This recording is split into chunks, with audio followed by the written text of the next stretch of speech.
बिस्मिल्लाहिर्रहमानिर्रहीम। मैं हूं मोहम्मद रमज़ान। आप देख रहे हैं रमज़ान व्लॉग यूट्यूब चैनल।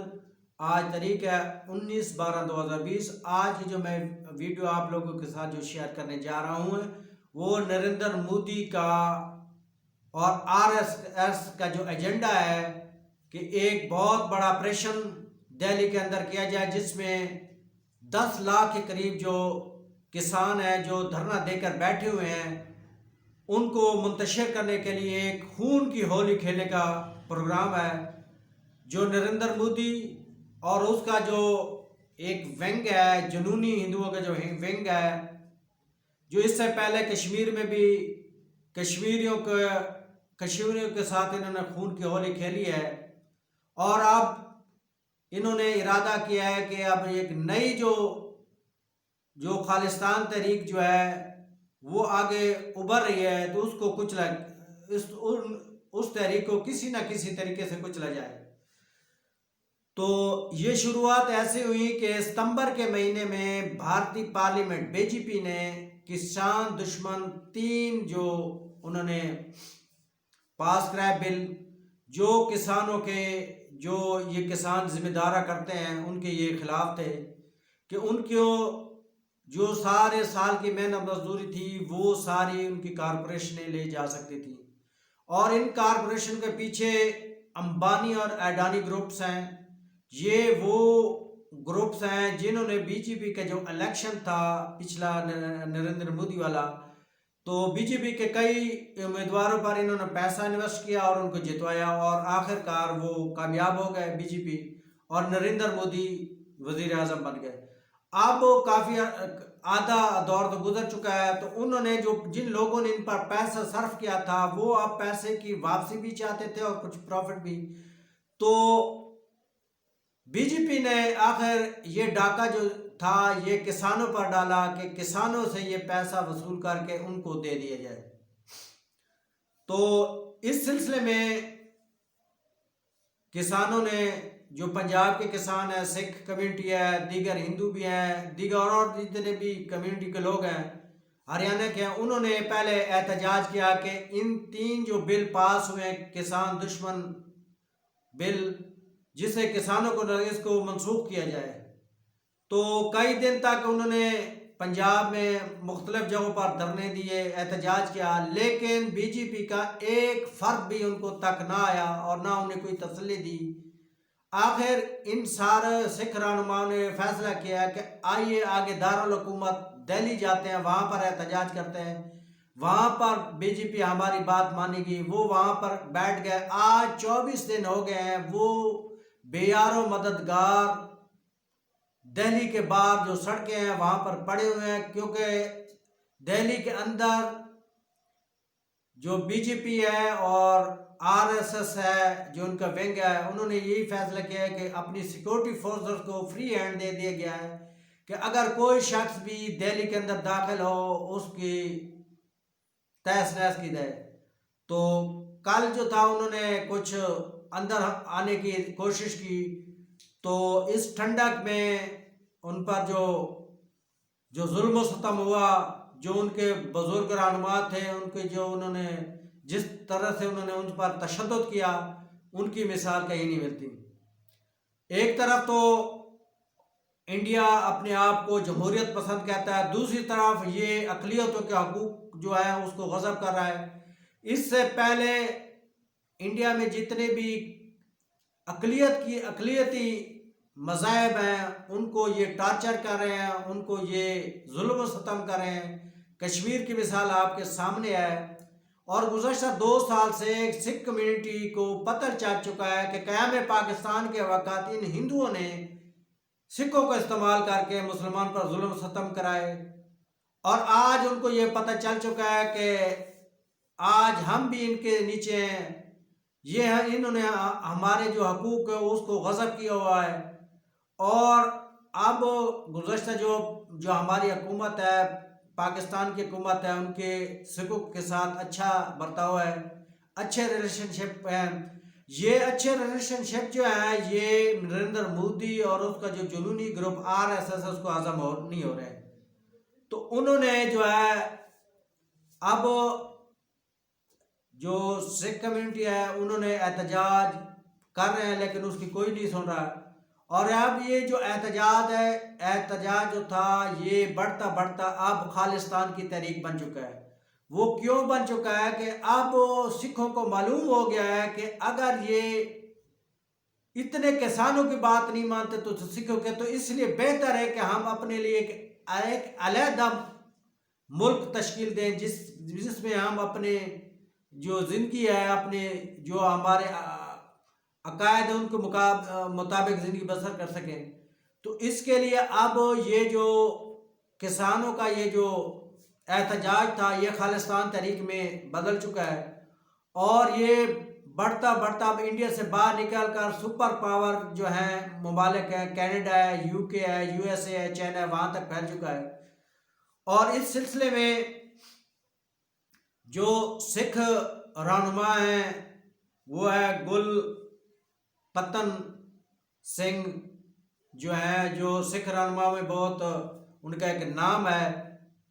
उन्होंने चीन के जो सदर हैं उनसे रेफरेंडम को कामयाब बनाने के लिए उनसे मदद की अपील की है कि जो किसानों का जो ये जो सिखों का जो रेफरेंडम था जो नवंबर में होना था, और उनके लिए पूरी दुनिया से अब जो सिख कम्युनिटी है वो तंजीम साजी कर रही है और वो चाहती है कि अब रेफरेंडम हुआ जाए और रेफरेंडम के ज़रिए हमें आज़ादी मिली जाए।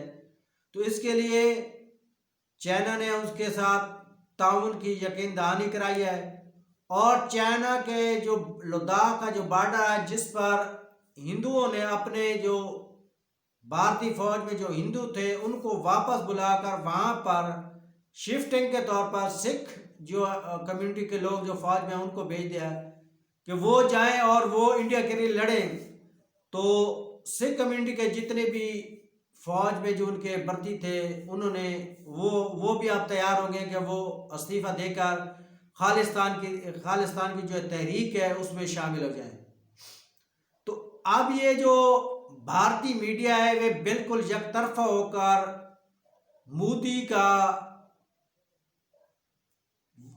जो एजेंडा है उसको आगे लेकर आ रहा है। और ये जो सिख कम्युनिटी के जितने भी लोग हैं वो कभी तो ये भारतीय मीडिया कह रहा है कि ये कांग्रेस के लोग हैं, कभी कहता है कि ये चीन के लोग हैं, कभी हमसाया मुल्क पाकिस्तान का नाम ले लेता है। तो यार अगर 10 बंदे हो सकते हैं, 20 बंदे हो सकते हैं, 10 लाख बंदे हैं इतने, तो आपकी जो बॉर्डर पर जो सिक्योरिटी खड़ी है वहाँ से क्या ये हवा में उड़कर गए हैं? तो ये हिंदुओं को वरगला रहा है और हिंदू जितने भी हैं उनको गुमराह करने की कोशिश कर रहा है। और अब ये जो आरएसएस है और मोदी है इन्होंने आगे जो अगला प्लान तश्कील दिया है कि अब जो मोदी जो है वो इनके नरगे में आ चुका है अपनी गलत पॉलिसियों की वजह से, अपने काले करतूतों की वजह से। अब इन्होंने फैसला किया है कि किसी न किसी तरीके से यहाँ पर एक बहुत बड़ा फौजी ऑपरेशन किया जाए और जिसमें जिस तरह पहले 1984 में कांग्रेसी जो वज़ीर आज़म थी इंदिरा गांधी, जिन्होंने एक सिखों की कम्युनिटी के साथ एक खून की होली खेली थी और एक एक सिख को उन्होंने मार दिया, चुन चुन कर मारा था। और कुछ सिख जो थे वो यहाँ से शिफ्ट होकर कनाडा, यूके और अमेरिका चले गए थे। अब उन जो लोग वहाँ चले गए थे, अब जब उनको मालूम हुआ कि अब हमारी नस्ल के साथ दोबारा ये काम करने लगे, अब उन सिखों ने नरेंद्र मोदी के लिए पैगाम भेजा है कि अगर तुमने इंदिरा गांधी वाली गलती की, देखो इंदिरा गांधी भी हिंदू थी, ये भी थी, लेकिन बीजेपी ये जो नरेंद्र मोदी है ये एक गुंडागर्द जो तंजीम है आरएसएस उसका एक जनरल सेक्रेटरी भी रह चुका है। और ये अब दोबारा अगर इसने वही गेम खेली तो सिखों ने उसे ये मतला कर दिया है कि अगर इस दफ़ा वही खून की होली खेली गई तो जो हशर इंदिरा गांधी का हुआ था वही हशर नरेंद्र मोदी का होगा। तो इसके लिए अमेरिका सिख के एक और रहनुमा है अमेरिका में, वो है टीवी 84 के जो रूए रवा हैं डॉक्टर अजीत सिंह। जिसके वहाँ पर दीगर कम्युनिटी के साथ बहुत अच्छे ताल्लुकात हैं, और उन्होंने वहाँ पर दीगर जो कम्युनिटी उनके साथ जो नवंबर में रेफरेंडम होना था सिखों का, उस वो तो अब इन्होंने इस हालात पैदा कर दिए हैं कि अब तो वो रेफरेंडम तो क्या, ये अभी तक ये एक उनकी तजवीज़ किसानों वाले नहीं माने, रेफरेंडम का क्या मानेंगे।